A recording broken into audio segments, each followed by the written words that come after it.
যৌনাঙ্গ কিভাবে পরিষ্কার পরিচ্ছন্নতা রাখা যায়, এটা নিয়ে বিভিন্ন ধরনের মতামত আছে। প্রথমত আমরা যদি বলি নারীর যে প্রজনন তন্ত্রের যে অংশ যেটাকে আমরা এক্সটার্নাল জেনিটালিয়া বলে থাকি, এর অর্থ হচ্ছে বাইরের দিকটা। ভিতরে যে জরায়ু, টিউব, জরায়ুর মুখ থাকে সেটা কিন্তু আমরা দেখতে পাচ্ছি না।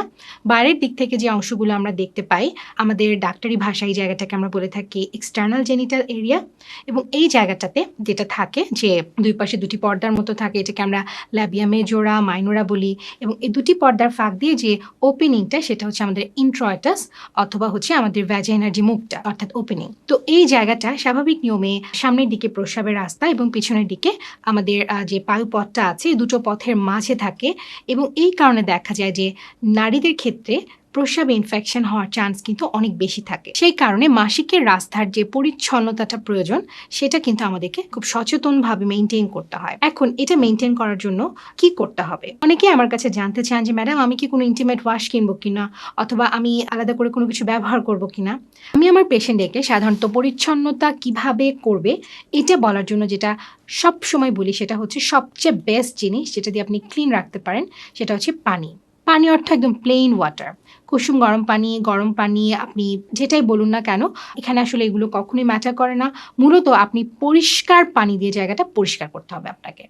কুসুম গরম পানি অনেকে ইউজ করে থাকে, দেখা যায় পানিটা বয়েল করে হয়তো বা সেটা একটু হালকা গরম রেখে ইউজ করে অনেকে আরাম পায়, সেটা তাদের চয়েস। তবে মূল কথা হলো যে পানি দিয়ে পরিচ্ছন্নতা মেনটেন করতে হবে।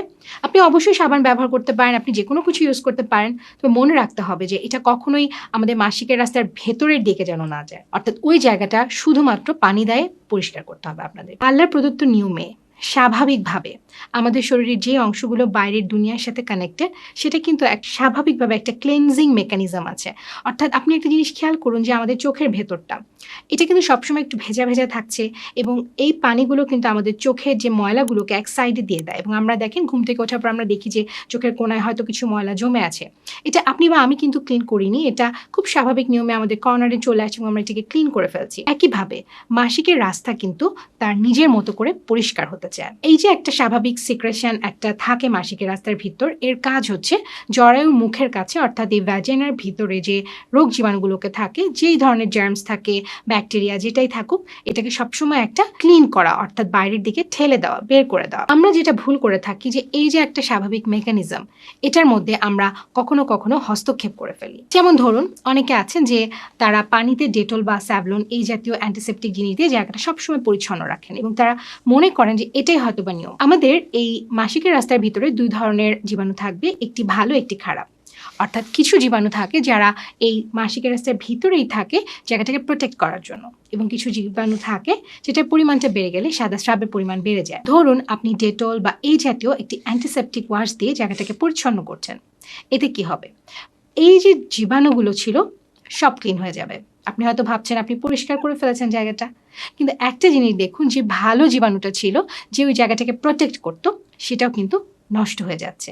অর্থাৎ জায়গাটা এখন সৈন্যবিহীন, এবং সেই জায়গাটাতে পরবর্তীতে যদি কোনো খারাপ জীবাণু আসে তার জন্য বাসা বাঁধাটা সহজ হয়ে যাবে। এর পাশাপাশি আরও কিছু জিনিস আমরা অনেক সময় করে থাকি, যেটা হচ্ছে যে আমরা বিভিন্ন ধরনের ক্লিনজিং ম্যাটেরিয়াল ইউজ করে থাকি। আমরা মনে করি যে এটা স্পেসিফিক্যালি ভ্যাজাইনার জন্য হয়তোবা তৈরি, এটা পরিষ্কার করলেই জায়গাটা খুব পরিচ্ছন্ন থাকবে। মাসিকের রাস্তার ভিতরে এই যে অঞ্চলটা যেটাকে আমরা বলছি যে ভ্যাজাইনাল ওপেনিং, এই জায়গাটার পরিবেশটা কিছুটা আমাদের অ্যাসিডিক। তো এই অ্যাসিডিক পরিবেশটাকে মেনটেন করা প্রয়োজন কেন? কারণ এই অ্যাসিডিক পরিবেশটা অন্য জীবাণুকে বাড়তে মানা করে। কিন্তু দেখা যায় যে আমরা যে বিভিন্ন ধরনের প্রসাধনী যেগুলো আমরা ইউজ করে থাকি, আমরা মনে করছি যে এই জায়গাটা দিলে জায়গাটা ক্লিন হবে, এটা এই অ্যাসিডিক ভাবটাকে রাখে না, সেটা ক্ষারীয় হয়ে যায় কিছুটা। কারণ সেই জিনিসগুলো যেগুলো আমরা ম্যাটেরিয়ালসগুলো কখনো কখনো ইউজ করে থাকি, এগুলো থেকে ক্ষারের পরিমাণটা বেশি থাকে। এই যে একটা ভারসাম্য নষ্ট হয়, এই নষ্টের কারণে ভালো জীবাণুটা বাড়তে পারে না এবং খারাপ জীবাণু এসে বাসা বাঁধে। এবং আপনি হয়তো ভাবছেন যে আপনি এটাকে ক্লিন করছেন, কিন্তু আসলে যতটা বেশি আপনি জায়গাটা ক্লিন করার চেষ্টা করছেন ততই বেশি রোগ জীবাণু বাসা বাঁধা শুরু করছে। আবার একটা